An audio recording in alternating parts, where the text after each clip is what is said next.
Di tengah perjalanannya, diperlihatkan mereka bertemu dengan monster roh ular terbang yang berumur sekitar 1500 tahun. Menurut kepala akademi, monster roh itu sangat cocok menjadi cincin roh ketiga Aoshige. Mereka lalu bekerja sama untuk menangkapnya.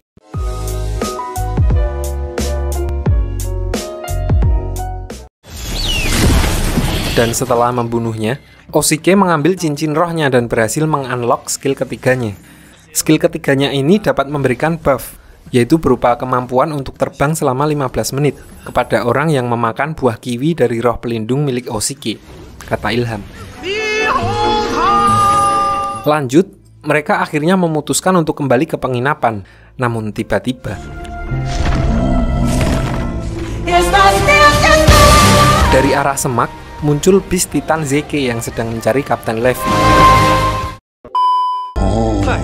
Muncul kera Titan yang datang menyerang mereka. Diceritakan kalau kera Titan adalah salah satu makhluk terkuat di dunia dahulu. Bahkan 2 orang Master Roh dengan 8 cincin belum tentu bisa menghadapinya. Mereka semua akhirnya tidak sadarkan diri setelah diajar oleh kera Titan tersebut. Sementara itu, di sisi lain, Master Xiao yang sedang mencari Suyanto melihatnya sedang berbicara dengan sesosok makhluk misterius, dan diperlihatkan makhluk itu seperti sedang membius Suyanto. Lalu Master Xiao memerintahkan Lao Shenpao untuk mengikutinya, sampai akhirnya Master Xiao melihatnya berhenti di sebuah danau dan berbicara dengan sosok seperti Kaido yang sedang dalam wujud naga.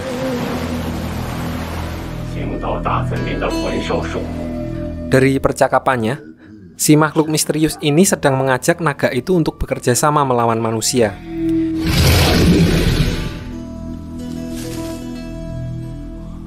Kembali ke rombongan Tangsan, mereka akhirnya tersadar dan menurut Hulena yang sedang tidak ikut bertarung, kera Titan yang tadi menyerang mereka membawa Xiaowu pergi bersamanya. Lalu dengan memanfaatkan skill baru dari Aoshige, mereka lalu memutuskan untuk mencari Xiaowu lewat jalur udara. Di sini Tangsan yang lebih dulu pergi malah bertemu dengan monster roh laba-laba yang dulu menyerangnya. Dia akhirnya tidak punya pilihan dan harus mengalahkannya kali ini. Dengan sekali pukulan palu Hautian, Tangsan berhasil mengalahkan monster laba-laba tersebut, dan dia berniat mengambil cincin rohnya. Di saat bersamaan, Master Xiao muncul dan dia mengatakan kalau monster itu berusia lebih dari 2000 tahun, dan sudah melewati batas maksimal yang bisa diserap oleh Tangsan, yaitu 1700 tahun. Yang berarti, kalau Tangsan memaksakan untuk menyerap cincin monster itu, kemungkinan besar dia akan mati. Karena mendengar suara ribut-ribut di daerah situ, muncul juga 3 orang lainnya yang juga sedang mencari monster roh. Dan ternyata, salah satunya adalah Du Guyan, orang yang dicari Tangsan. Di sini mereka meminta jasad monster itu dengan imbalan akan dicarikan monster roh lain yang lebih cocok untuk Tangsan. Namun Tangsan menolak tawaran itu dan tetap menyerap cincin rohnya, karena dia ingin segera menyelamatkan Xiaowu. Karena terlalu memaksakan diri, tubuh Tangsan tidak bisa menahan beban kekuatan laba-laba tersebut yang menyebabkan dia jatuh pingsan. Lalu saat Du Guyan mencoba memeriksa keadaannya, tiba-tiba asap hijau berpindah melalui tangannya. Asap itu ternyata berasal dari pohon yang sebelumnya pecah saat bertarung dengan monster roh. Di sisi lain, diperlihatkan Xiaowu yang sedang bersama kera Titan. Kera itu ternyata bernama Erming, teman lama dari Xiaowu. Di sini kita juga diperlihatkan kalau ternyata Xiaowu merahasiakan sebuah kekuatan, di mana dia bisa menyerap kekuatan roh tanpa membunuh monsternya. Xiaowu yang sebelumnya hanya memiliki 1 cincin roh, setelah menyerap kekuatan dari Erming, cincin rohnya langsung bertambah menjadi 3. Kembali ke Tangsan, diperlihatkan dia berubah menjadi kepompong dan tumbuh kaki laba-laba di punggungnya, karena tubuhnya dikuasai oleh kekuatan roh laba-laba. Namun karena tekadnya yang kuat, dia secara tidak sadar tetap pergi mencari Xiaowu. Teman-temannya lalu membiarkannya pergi dan mengikutinya dari belakang.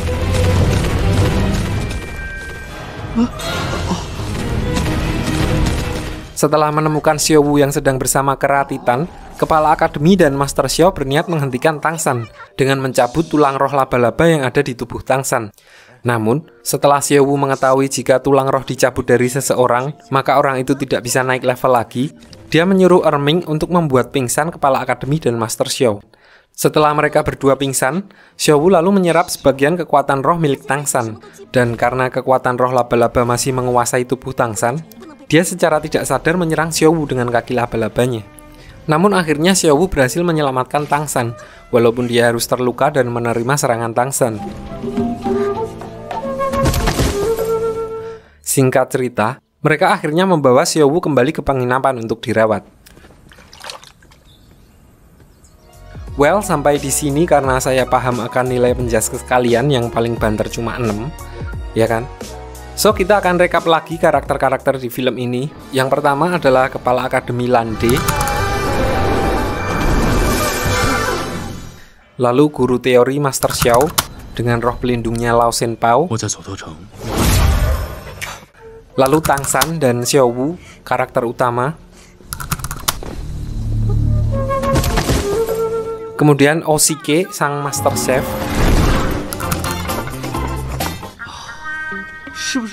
Daimu Bai, Ketua Pramuka.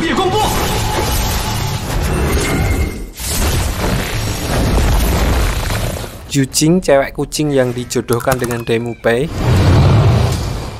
Ma Hongjun, pemilik roh pelindung mutasi Phoenix Iblis.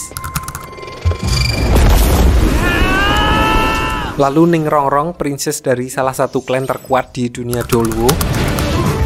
Dan Hulina, satu-satunya murid yang tidak resmi di Silangke dari Balai Roh Pelindung. Lanjut ke cerita. Di kota, saat Tangsan sedang mencari obat untuk Xiaowu, dia bertemu dengan Yi Jiu. Di sini dia telah memastikan kalau racunnya telah masuk ke tubuh Duguyan. Yi Jiu lalu menepati janjinya dan memberikan penawar racun untuk Xiaowu. Yi Jiu yang terkesan karena Tangsan yang harusnya ikut mati setelah terkena racun, dia menjadi tertarik kepadanya dan menawarkan untuk bergabung dengan organisasinya, sebuah kekuatan besar yang tersembunyi di dunia Doluo, yang ternyata dipimpin oleh Tang Hao, ayah dari Tangsan. Diceritakan di sini kalau ternyata ayah dari Tangsan adalah seorang legenda dengan 9 cincin roh yang dulu berperang dengan Balai Roh Pelindung. Lalu Yi Jiu mengatakan jika Tangsan ingin bergabung, maka dia harus mengikuti tes di arena pertarungan dan melawan tim Dewa Iblis. Jika Tangsan berhasil menang, maka dia bisa menemuinya di Akademi Changhui, tempat di mana ayahnya Tangsan berada. Selanjutnya, setelah sampai di penginapan, Tangsan memberikan penawarnya kepada Xiaowu dan membantunya menyerap racun di tubuhnya dengan bantuan roh rumput miliknya. Sambil menunggu Xiaowu tersadar, dia menceritakan tentang ayahnya kepada Master Xiao. Di sini Master Xiao menyarankan untuk tidak gegabah pergi ke arena pertarungan, karena kekuatan Tangsan belum ada apa-apanya di dunia dulu. Malam harinya, setelah mereka kembali ke akademi, diperlihatkan Daimu Bai dan Yujing sudah mulai dekat. Di sini Yujing direbus seperti mie instan untuk membantunya mengeluarkan cacing yang dipasang oleh kakaknya untuk melacak dirinya. Keesokan harinya, Akademi Silangke kembali memulai aktivitasnya. Sebelum memulai latihannya, mereka diharuskan memakan sup ramuan yang berisi daging untuk memulihkan kekuatan roh pelindung mereka.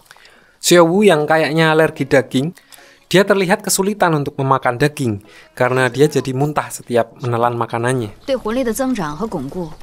So, di tengah perjalanannya menuju tempat latihan, Tangsan mengajak Xiaowu untuk melipir. Dia memberikan wortel dengan memanfaatkan skill ketiganya yang berupa jaring untuk menyimpan makanan tersebut. Oshike yang mengikuti mereka pun terkesan dengan skill baru Tangsan. Di sini Xiaowu juga memamerkan kedua cincin roh baru miliknya. Namun dia tidak memberitahukan mereka secara jujur bagaimana dia bisa mendapatkan kedua cincin tersebut. Dengan 2 cincin roh baru, maka Xiaowu juga berhasil mengunlock 2 skill baru. Skill yang pertama membuatnya bisa menyerang pikiran orang lain dan membuat sedikit pusing. Dan yang kedua membuatnya bisa berpindah tempat secara cepat seperti teleportasi. Mereka lalu melanjutkan perjalanannya. Begitu sampai di tempat latihan pertamanya, ternyata mereka disuruh untuk mengangkat batu ke atas gunung dan turun kembali sebelum jam makan siang. Jika gagal, maka mereka tidak mendapat jatah makan siangnya.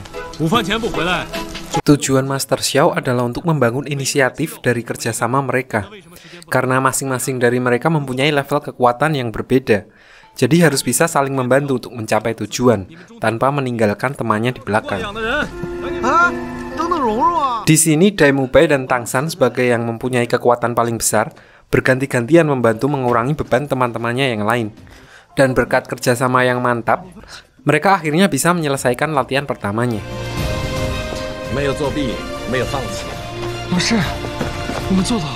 Malam harinya di akademi, diperlihatkan Hulena yang tetap semangat memberi Daemubai, dan karena Daemubai tidak tertarik dengan Hulena, maka di sini dia menghipnotis Daemubai karena ternyata dia memiliki roh pelindung tipe mental. Baru ingin melancarkan aksinya, tiba-tiba kakak dari Daemubai muncul dan menyerang Hulena. Ternyata dia diutus untuk membawa Daemubai pulang setelah selama ini dia lari dari rumahnya. Di saat yang bersamaan, Tangsan muncul dan menyelamatkan Hulena dari serangannya. Karena level kekuatan mereka yang berbeda jauh, Tangsan berinisiatif membuat tanda bahaya dengan memanfaatkan Chidori milik Daemubai yang dilemparkannya ke langit. Kepala akademi yang melihat tanda itu langsung pergi menuju tempat mereka. Akhirnya dia berhasil menghentikannya karena datang tepat waktu. Dan setelah nego-nego, akhirnya kakaknya memberikan mereka satu kesempatan dengan bertarung di arena pertarungan. 7 murid Akademi Silangke melawan dirinya sendiri. Jika berhasil menang, maka Daemubai boleh tetap tinggal. Namun jika mereka kalah, dia harus ikut pulang dan Akademi Silangke harus dibubarkan. Tanpa pikir panjang, kepala akademi langsung menerima tantangan itu. Mereka semua diberikan waktu 5 hari untuk berlatih dan mempersiapkan semuanya. Keesokan harinya, mereka mendapatkan arahan untuk latihan secara berkelompok. Yujing dan Xiaowu berlatih dengan kepala akademi. Tangsan, Daemubai, dan Ma Hongjun berlatih di gunung bertiga. Sementara Oshike dan Rongrong ditugaskan untuk mempelajari alat-alat yang bisa membantu mereka di dalam pertarungan. Tujuan mereka dikelompokkan adalah untuk menemukan kelemahan masing-masing dan juga menyusun strategi serangan. Oshike dan Rongrong adalah master roh tipe support. Namun, mereka harus bisa bertarung walaupun tidak dengan roh pelindungnya. Yujing dan Xiaowu yang bertipe fighter dan mengandalkan kecepatan, mereka harus mengetahui kelemahan satu sama lain, sehingga bisa saling mendukung. Begitu juga Tangsan, Daemubai, dan Ma Hongjun. Tangsan yang memiliki kekuatan tipe pengontrol atau istilahnya crowd control, Ma Hongjun yang unggul di serangan area, sementara Daemubai dengan damage-nya yang tinggi. Mereka harus menemukan combo yang pas agar kekuatan rohnya tidak mubazir dan dapat memaksimalkan efektivitas skill mereka untuk mengalahkan musuh.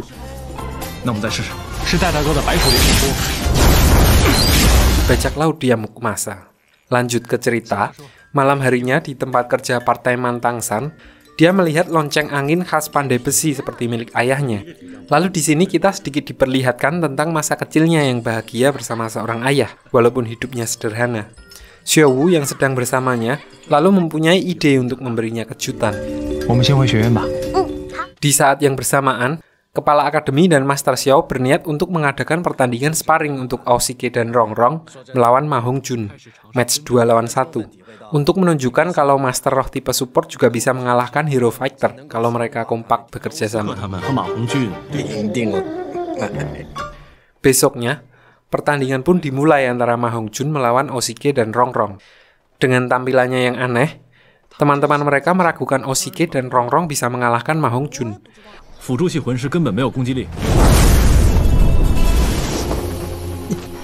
Namun tanpa diduga, ternyata Ma Hongjun dapat dengan mudah dikalahkan oleh mereka. Sementara itu, di sisi lain, diperlihatkan Hulena yang sedang ditemui oleh orang dari Balai Roh Pelindung. Orang itu ternyata adalah utusan dari leluhur pertama, guru dari Hulena. Diceritakan di sini kalau ternyata Suyanto tewas terbunuh di hutan pertarungan bintang dan belum diketahui siapa pembunuhnya, sehingga dia dikirim untuk menggantikannya menjaga Hulena. Hulena lalu memanfaatkan orang tersebut untuk menghabisi kakak dari Daemubai. Walaupun awalnya menolak untuk membunuh, Hulena berkata kalau kakak dari Daemubai berencana untuk membunuhnya. Orang itu lalu setuju untuk menerima perintahnya. Dan Shin memperlihatkan orang itu sedang mencegat kakak dari Daemubai.